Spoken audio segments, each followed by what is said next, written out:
The living room smelled like cinnamon and pine, a soft soundtrack of carols floating under the crinkle of paper and the squeals of my kids tearing into stockings.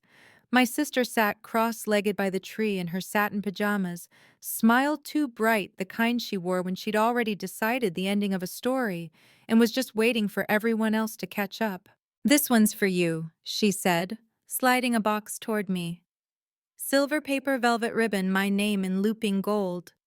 My husband leaned in behind the kids, arm draped casually over the back of the couch.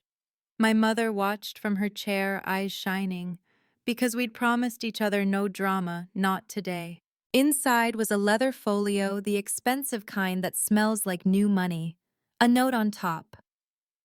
"Because you love being organized." I laughed or tried to.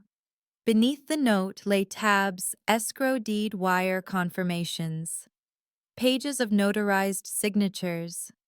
My name, my address, my birth date perfectly mine except for the part where I had never seen them before. At the center, a glossy photo of a craftsman bungalow with a red bow slapped across the porch. "Congratulations, Emma," screamed the flyer. "Approved second mortgage funded." For a moment, I couldn't hear the music or my children or the scrape of the dog's paws on hardwood. I only heard the metallic rush of my pulse as I traced the signature that wasn't mine, my signature forged. And there, in crisp black ink under co-borrower, was my sister's name looping and smug. She tucked a strand of hair behind her ear and whispered, "Just for me, Merry Christmas." Something inside me went very, very still. My name is Emma Wallace, and for most of my life, my sister Claire has been the storm I tried to weather. We were born 2 years apart, raised in the same modest home, by parents who worked tirelessly just to keep the lights on and food on the table. Mom was a nurse who often came home with tired eyes and aching feet, while Dad worked construction until his back gave out. They raised us on discipline, resilience, and the unspoken expectation that we would look out for each other.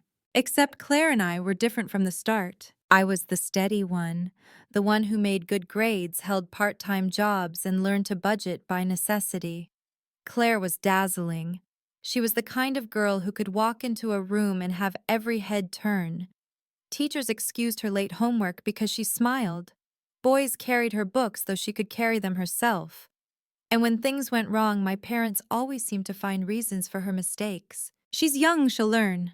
She just needs more time to grow up." Meanwhile, I was expected to have it all together. By the time we were in our 20s, the gap had widened. I worked my way through college, one exhausted semester at a time, often juggling 2 jobs while living in a cramped apartment with 3 roommates. Claire dropped out after 1 year, claiming school wasn't for her. She bounced between retail jobs, boyfriends with fast cars, and get-rich-quick schemes that never seemed to stick. And still, somehow, she always landed on her feet, often because someone else broke her fall. When Mom died 5 years ago, everything shifted. I was 33 with a husband, 2 kids, and a steady job as a project manager at a local firm. Claire was 31 and broke. She had come home with nothing but a suitcase of clothes and promises that she'd do better this time. Dad, broken by grief, couldn't bear to turn her away. So I stepped in. I helped her get a job interview at the front desk of my company. I co-signed a car lease when her credit wouldn't allow it. I even covered her rent when she couldn't make ends meet. Every time my husband raised his eyebrows, I silenced him with the same argument. "She's my sister. What else am I supposed to do?" I told myself I was keeping the peace. I told myself I was living up to Mom's memory. But deep down, I knew Claire took more than she ever gave. Still, I never imagined she'd take this. Because my house wasn't just wood and walls. It was the first place I had ever truly built for myself. When my husband Mark and I bought it, it felt like the culmination of years of sacrifice. We saved for nearly a decade, cutting coupons, skipping vacations, patching old clothes instead of buying new. Every dollar we saved went into that down payment. The day we got the keys, I cried in the driveway, clutching the doorknob, as though it were proof that all my hard work mattered. It wasn't perfect. The plumbing needed repairs, the paint peeled in places, the kitchen counters were outdated. but it was ours. And somehow Claire had managed to slide her name into its papers like a thief in the night. When I opened that Christmas gift, the details were sickeningly clear. She had taken out a second mortgage on my house. My signature was there forged but flawless. She had co-signed herself as a borrower, which meant the debt wasn't just hers, it was mine. Our family's. I felt my throat tighten as I stared at the glossy photo of the bungalow. Claire's new house, funded by my credit, my stability, my years of sacrifice. My children didn't notice the shift in the air, too busy tearing open Lego sets and squealing over dolls. My husband, though, froze beside me. His hand landed on my knee under the coffee table, fingers digging just slightly into my leg as if to keep me anchored. Claire tilted her head and whispered, "It's already done. Don't make a scene. Don't make a scene." The words echoed back through years of family dinners, birthdays, graduations, funerals. Every time she had broken something, rules, promises, hearts, I had been the one told not to make a scene, to smooth it over, to forgive, to endure. But this wasn't a broken vase or a missed rent payment. This was my home, my children's security. And on Christmas morning, she had handed me the proof of her betrayal wrapped in silver paper. For the rest of the day, I went through the motions like a ghost. I smiled at my children, helped my father carve the roast, forced laughter when my in-laws made jokes. But inside I was burning. Because Claire thought she had won. She thought she had outsmarted me, trapped me with her scheme, and silenced me with the weight of family shame. But she had forgotten one thing. I was no longer the girl who swallowed my words to keep the peace. I was a woman who had built her life from the ground up. And if she wanted to turn Christmas into a battleground, then I was ready. Because betrayal has a cost, and I was going to make sure Claire paid it in full. That night, after everyone had gone home and the house smelled of burnt candles and pine needles, I sat at the dining table with the gift in front of me. Mark paced behind me, his jaw tight, his hands shoved into the pockets of his jeans like he was afraid of what they might do if left free. "Emma, this isn't just bad," he said. "This is criminal. She forged your name. This is fraud." I traced the signature again and again, my own name twisted into a weapon. It was so convincing I almost doubted myself for a second. Had I signed something without realizing? Had I trusted her enough to let her slip this past me? No. I knew every paper I had ever signed for this house. I had bled for this home. She knew where I kept the documents. I whispered, my throat raw. She must have taken my ID, copied my signature. She had everything she needed. Mark stopped pacing and pressed his hands to the back of my chair. "We're not letting her get away with this. We'll call the bank. We'll call the police. Emma, she's your sister, but she's crossed a line." My sister. The word tasted sour. All night I couldn't sleep. I lay awake replaying Christmas morning, her smug smile, her whisper in my ear. "Don't make a scene." How many times had I covered for her, paid her debts, excused her lies, let her walk away clean while I absorbed the fallout? And now she had taken my home, the one thing I thought was untouchable. The next morning I called the bank. My stomach twisted as I waited on hold, listening to tinny Christmas music. Finally, a man's voice answered. I explained calmly at first, then, with rising panic, that I had not signed those documents. He hesitated. "Mrs. Wallace, the paperwork we have on file matches your ID and signature. If you're alleging fraud, you'll need to file a police report. But I should warn you, the funds have already been released. The house purchased under this loan is in your name as well as your sister's, which means you are legally responsible for the debt until proven otherwise." The world blurred. Legally responsible. For a house I had never seen, never set foot in, never wanted. When I hung up, Mark was waiting, his arms crossed. I shook my head, unable to speak, and handed him the phone. His face hardened as he listened to the same explanation. When he hung up, he muttered, "She's buried us." But I refused to believe that. I drove to Claire's apartment, fury propelling me forward.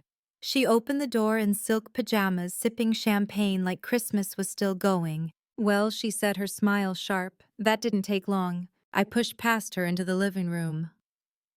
Why, Claire? Why would you do this to me? To my family. She set her glass down with exaggerated care. Because you've had everything handed to you. I choked on a bitter laugh. Handed to me, I worked 2 jobs through college, Claire. I built my career from scratch. I saved for 10 years for that house. What have you ever built? Her eyes narrowed. You don't get it. You're the good one. The one everyone pities because you do everything right. I've always had to scrape by, always had to survive. You think Mom ever looked at me the way she looked at you? No matter what I did, I wasn't enough. Her words stung not because they were true, but because they revealed the twisted story she had told herself for years. That my hard work was privilege, that my sacrifices were luck. You could have asked me for help, I said, my voice trembling, and I would have helped you again. But this, you forged my name. You stole from me. Claire crossed her arms. It's just paperwork. The bank will get their money. No one has to know. No one has to know, I repeated. You've saddled me with debt that could ruin us. And you think this is just paperwork? Her lips curled into a smirk. You won't turn me in. You never do. You're too worried about what Dad will think, about what people will say. You'll protect me like you always have. Because that's who you are, Emma. The protector, the fixer, the one who cleans up my messes. And there it was, the trap she thought she had me in. She believed I was too loyal, too bound by blood to ever fight back. I left without another word. My chest burned with rage, but beneath it something colder was forming. A resolve I had never felt before. Because she was wrong. I wasn't going to protect her this time. I was going to expose her. Over the next week, I began gathering everything I could. Bank statements, mortgage papers, text messages. I filed the police report. The officer's pen scratched across the page as he listened, his expression unreadable. Forgery and fraud, he said finally. These are serious charges, Mrs. Wallace. Are you sure you want to move forward with this against your sister? Yes, I said without hesitation. I'm sure. When I left the station, I felt lighter than I had in years. For the first time, I wasn't carrying her sins on my back. But I knew this was only the beginning. Claire wouldn't go down quietly. She never did. What I didn't realize, what I couldn't have imagined, was just how steep the cost of her betrayal would be. Because Claire's debt wasn't just financial. It was tied to something darker, something she hadn't told me. And when it came to light, the price she would pay would be beyond anything either of us could have imagined. The new year dawned with gray skies and frost on the windows, but inside me something colder had taken root. Rage is fire, it burns fast, loud, leaves you exhausted. What I felt was not fire, it was ice. A steady spreading stillness that sharpened my every thought. Claire believed she knew me, that I would fold, that I would once again be the quiet sister who picked up her messes while she danced away untouched. She thought blood was my leash. She didn't realize she had cut it the moment she signed my name. I began by organizing. Every paper went into a binder, police report, mortgage documents, correspondence with the bank, even the silver wrapping paper she had packaged my gift in. Evidence of her arrogance. Mark teased me gently about the color-coded tabs, but he also kissed the top of my head and whispered, "I've never seen you this focused." Step 1 was protecting my children. I met with a financial advisor and arranged to move what savings we had into an account Claire couldn't touch. I froze our credit, locked down passwords, and taught my kids 10 and 12 to never under any circumstances share their mother's information with Aunt Claire, no matter what story she spun. Their solemn nods broke my heart, but I knew caution was the only way forward. Step 2 was watching Claire. I started quietly asking around coworkers she'd charmed at my company before she quit, neighbors who'd seen her flashy comings and goings, even Laura from the bank, who had known us since childhood. The picture formed quickly. Claire had been living beyond her means for years. Maxed out credit cards, payday loans, And now the second mortgage wasn't just for a bungalow like the glossy flyer suggested, it was for debts she owed to people who didn't operate out of offices, people who didn't forgive late payments. That was the darker truth she hadn't told me. She hadn't just stolen from me, she had dragged my name into her deals with loan sharks. The realization chilled me. Because those kinds of debts don't disappear quietly. And when they came to collect, they wouldn't knock politely on her door. They would come after me too. Step 3 was leverage. If Claire thought I wouldn't expose her because of family loyalty, I would prove her wrong, but not in the way she expected, not with screaming or fists, with precision. I made an appointment with her landlord under the guise of helping Claire with her lease. When he opened his file cabinet, I slipped a glance at the paperwork. Her rent was 3 months overdue, eviction was imminent. I contacted the bank directly this time with my attorney by my side. Evelyn, sharp-eyed, sharp-tongued, laid out the evidence of forgery. She pushed the papers across the desk and said, "My client's sister is about to face a criminal case. You can either cooperate with us or explain to the police why you approved a loan with fraudulent documents." The banker blanched. We had his attention now. By the end of the meeting, the wheels were in motion. The bank froze the loan pending investigation. They would pursue Claire for the debt instead of me. Relief washed through me like oxygen after drowning. But I wasn't finished. I wanted her to feel what I had felt, blindsided, humiliated, stripped of safety in the place she thought was secure. So I planned the reveal. Claire had a habit of throwing little parties to maintain the illusion of glamour. Nothing extravagant, cheap wine, loud music, a handful of friends who pretended not to notice the unpaid bills piling on her counter. She had one scheduled for late January, an excuse to celebrate her new house. She posted about it endlessly, pictures of the glossy flyer captions dripping with smugness. I waited. On the night of her party, I walked in calm and deliberate with a manila folder under my arm. Claire looked radiant in a red dress soaking up attention. Her smile faltered when she saw me, but she covered it quickly. "Emma, I didn't think you'd come." "I wouldn't miss it," I said, my voice steady. The room hushed when I opened the folder and pulled out the documents: police report, foreclosure notice, bank statements. I laid them one by one on her dining table in front of her friends. "Here's the truth," I said, meeting her eyes. "This house isn't yours. It was stolen with my name. The bank knows. The police know. And soon everyone else will know too." Her face drained of color. She reached for the papers, but I slid them out of her reach. "You wanted to make a scene, Claire. Consider it made." Gasps filled the room. Her friends exchanged uneasy glances. The glamour cracked, the illusion shattered. Claire's voice wavered. "You wouldn't—" "I already did," I said coldly. For the first time in my life, I saw her speechless. I gathered the papers and walked out, leaving her reputation crumbling behind me. As I stepped into the night, the winter air sharp in my lungs, I knew this was only the beginning. Claire would fight back, she always did, but now I wasn't playing defense anymore. I was in control. What I didn't know, what none of us knew yet, was that Claire's debts ran deeper than I imagined. And when her creditors came knocking, the cost she would pay for her betrayal would be far greater than humiliation. It would be everything. In the weeks after Claire's party, the silence was deafening. She didn't call, didn't text, didn't show up at my door with excuses the way she usually did. For the first time in our lives, I had pushed her into a corner, and she didn't know how to crawl out. Meanwhile, I began to breathe again. For months, I had been living under the weight of her betrayal, my future tangled in forged signatures and fraudulent loans. Now, with the bank siding against her and the investigation underway, I was finally free of her mess. My credit was safe, my home secure. And for once, she would have to answer for her own choices. But more than relief, I felt something else: strength. It started in small ways. I rearranged the house, moving furniture the way I wanted it, not the way my mother once told me looked better, or the way Claire had mocked when she visited. I painted the kitchen yellow, bright, unapologetic, joyful. Every brushstroke felt like reclaiming territory I didn't realize I had lost. At work, I walked into meetings with my shoulders squared, speaking with a confidence that startled even me. I wasn't the woman who shrank into herself, afraid of rocking the boat.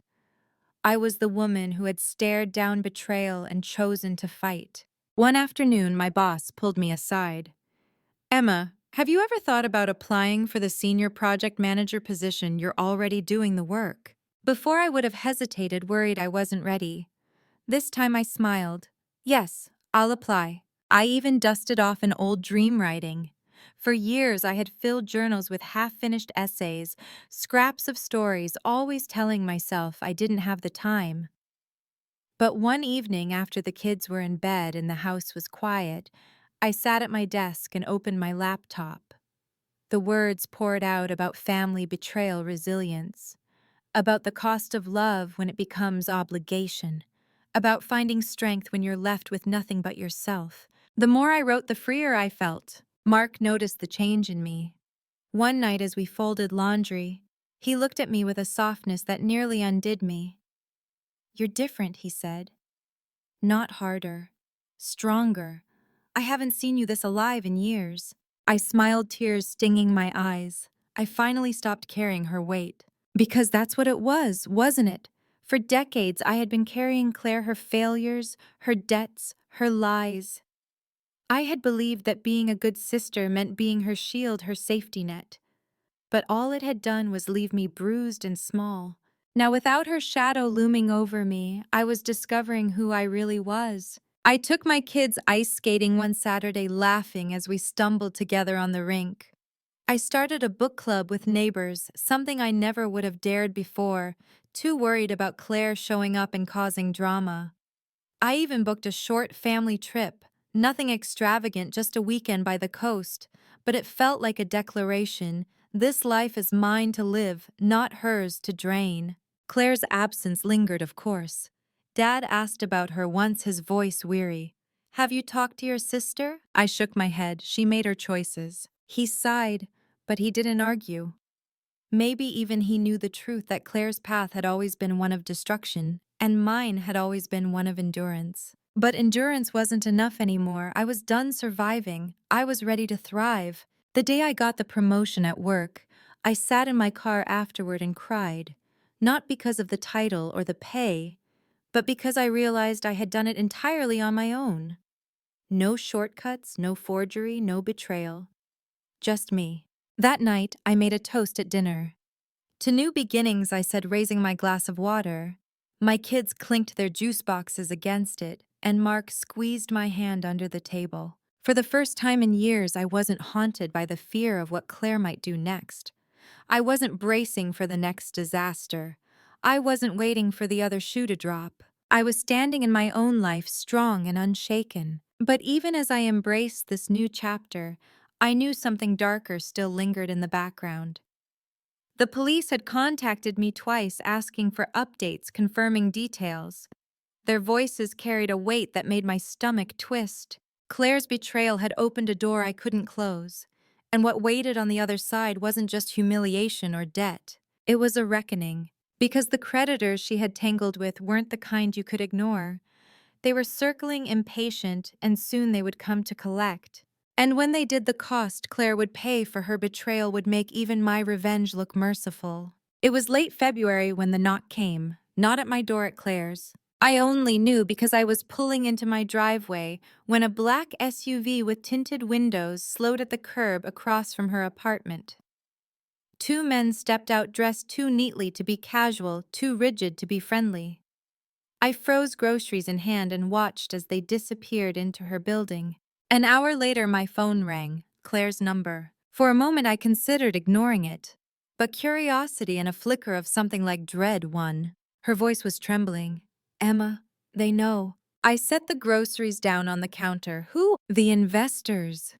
The ones I—" She cut herself off, a sob rattling through the line. "They said if I don't pay back what I owe, they'll ruin me." I closed my eyes.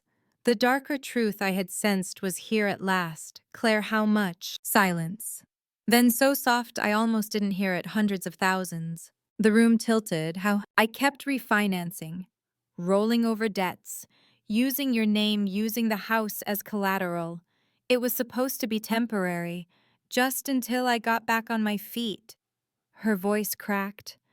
I thought I could fix it before you noticed. Fix it. By digging the hole deeper until it collapsed on both of us. Claire, I whispered, you didn't just betray me. You've destroyed yourself. She sobbed again, but I felt nothing now. No pity, no anger, just a hollow, cold certainty. That night, the lawyer handling my case called. Mrs. Wallace, I need you to come in tomorrow. There's been a development. In her office, she slid a document across the desk. I scanned it, my breath catching. Claire hadn't just used my name for loans. She had listed me as a co-owner in one of her shell companies, an LLC tied to the debts. If the investigators hadn't caught it, I could have been held liable. My lawyer's tone was sharp. This isn't just fraud anymore. This is organized. And these people she owes, they aren't going to walk away quietly. But you're clear now. We've separated you legally. Claire is the only one on the hook. I left her office shaken, clutching the papers that proved my freedom, but also Claire's doom. The final unraveling came 2 weeks later in a courtroom where she stood pale and trembling as the charges were read. Forgery, fraud, identity theft. The debts hung over her like a noose. She avoided my eyes, but I felt her desperation reach for me like smoke. Afterward in the hallway, she cornered me. Emma, please. You have to help me. You're my sister. I stared at her, really stared, and saw not the glamorous, manipulative woman she always tried to be, but a frightened child who had never learned that choices have consequences. I did help you, I said quietly, every day for years, and this is where it got us. No more Claire. This is yours to face. Her face crumpled, but I turned and walked away. At home, I lit a candle in the kitchen, the yellow walls glowing in the soft light. Mark came up behind me, wrapping his arms around my waist. It's over, he whispered. And for me, it was. Claire's life unraveled quickly after that. The creditors seized her fake bungalow, the courts drained what little she had left. The woman who once smirked at me on Christmas morning, so sure she had won, was left with nothing but debts and a record that would follow her forever. The cost of betrayal had come full circle. As for me, I stood taller than ever, promoted writing, laughing with my children no longer shackled to her chaos. On the anniversary of that Christmas, I sat at the same tree wrapped in warmth and peace and thought of Claire. For the first time, I didn't feel anger. Just release. Because I had discovered the greatest revenge of all wasn't watching her fall. It was realizing I no longer cared if she ever stood again.